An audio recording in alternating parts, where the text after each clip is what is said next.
Uh, did myself a favor this morning. Pre-ordered the new Rammstein album. They're releasing seems like a video every month. At least for 2 months they've done it.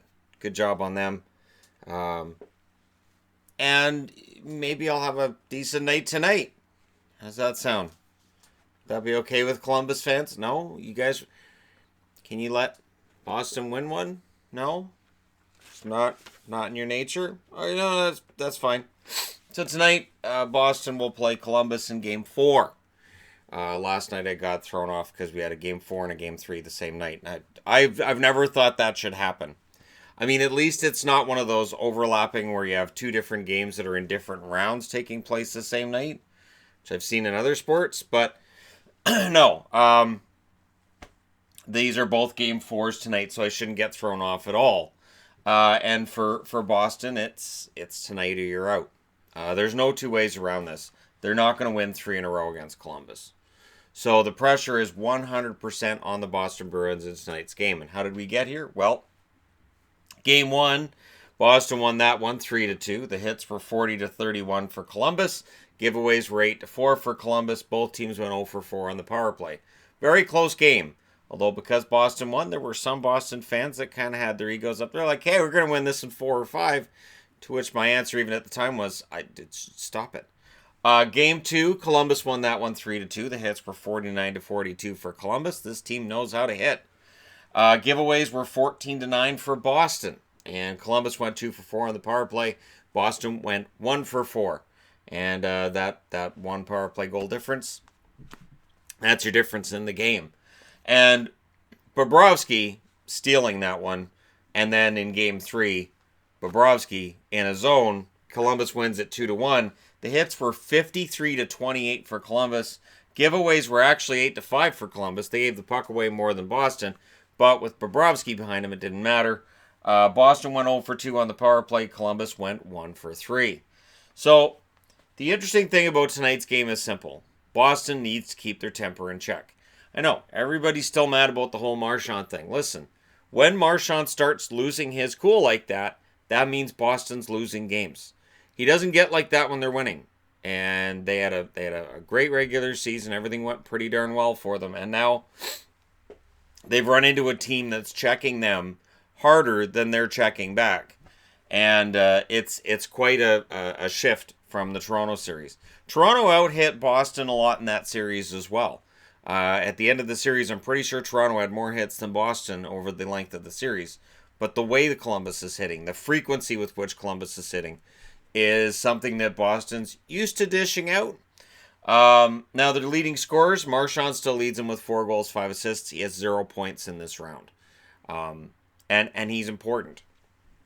He's important to Boston when he's doing his job, and his job is to go out there and be the most dynamic forward. Now, first round, I got kind of a little miffed with him because he was cherry picking a little bit too much in some of the losses Boston had. In this round, it's a lack of focus. He's got to keep himself focused. Because as long as he's making plays that aren't exactly costing us games, but he's not making the plays that win games, that's a problem. Coyle, 5 goals, 2 assists. Pastrnak, 3 goals, 4 assists. And Krejci, 2 goals and 5 assists. Rounds out your top 4 for Boston. On the Columbus side, Duchesne, 5 goals, 4 assists. He's become quite the story. I believe he's having the best playoffs ever in his career. And you have to say that players who are going to be unrestricted this summer either are going to get paid a mint to stay in Columbus, or they're going to get paid a mint somewhere else. And Duchesne's one of them. Panarin's another. 4 goals, 5 assists. Jones, 2 goals, 6 assists. And Atkinson with 2 goals and 5 assists.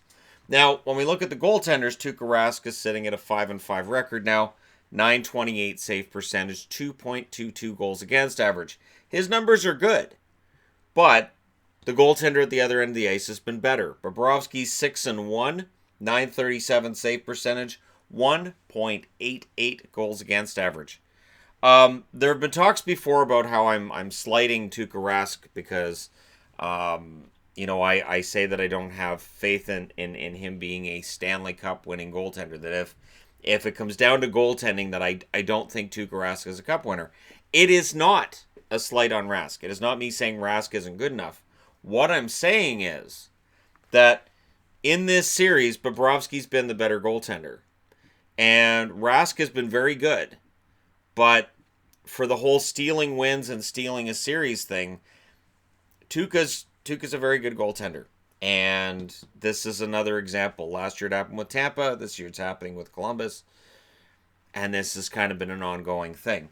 Boston's in tough. And again, if Columbus wins this one tonight, this series probably doesn't go past 5.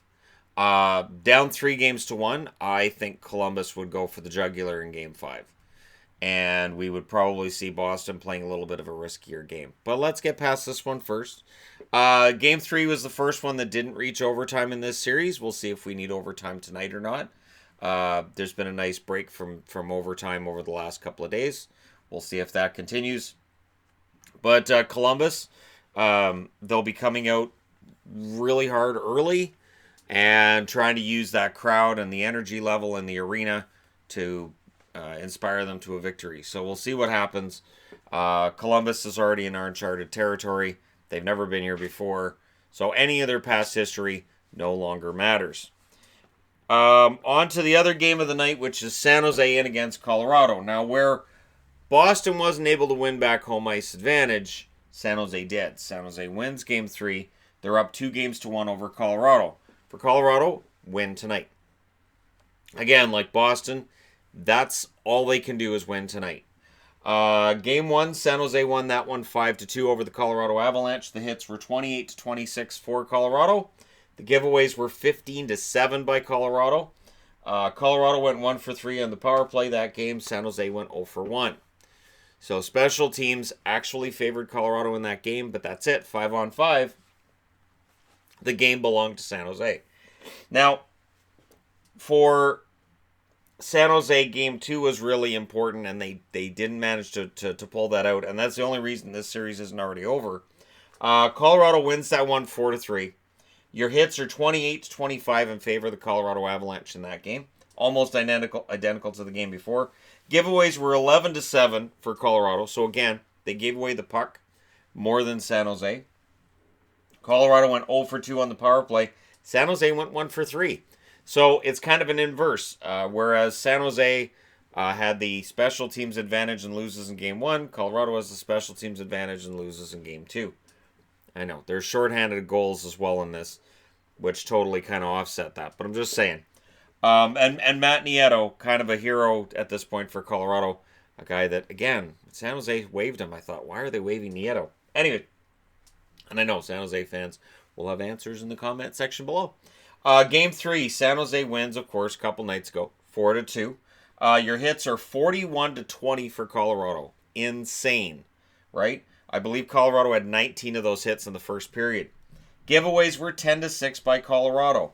All 3 games, Colorado has given the puck away more than San Jose has. Now, they're not at Islander levels of giveaways. The Islanders in their series against Carolina, it's been stunning, the amount of giveaways that they've had against them those first 3 games. But Colorado still cannot afford to be giving up the puck more than the opposition. Both teams went 0 for 4 in that last game on the power play. So we will see tonight if Colorado is able to even this up. This series has been close. Absolutely. And I expect a close one tonight. Top scorers for San Jose, Logan Couture, 9 goals, 3 assists, who's very quietly and then all of a sudden very loudly in the last game, he's become more of a conversation starter when it comes to MVP of the playoffs so far. Burns, 4 goals, 7 assists. Hurdle, 6 goals, 4 assists. Erik Karlsson has 10 assists for the San Jose Sharks. On the Colorado side, McKinnon, 5 goals and 7 assists.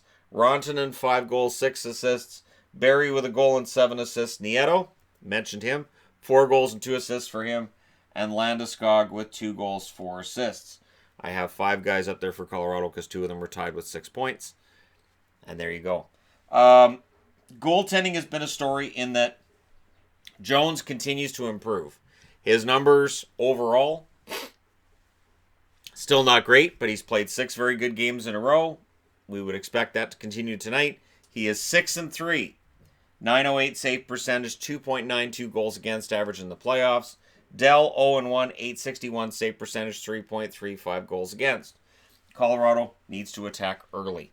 Grubauer's 5-3 in these playoffs now with a .921 save percentage, 2.43 goals against average. His numbers are still sparkling. However, they have come down a bit against San Jose off what they were against Calgary.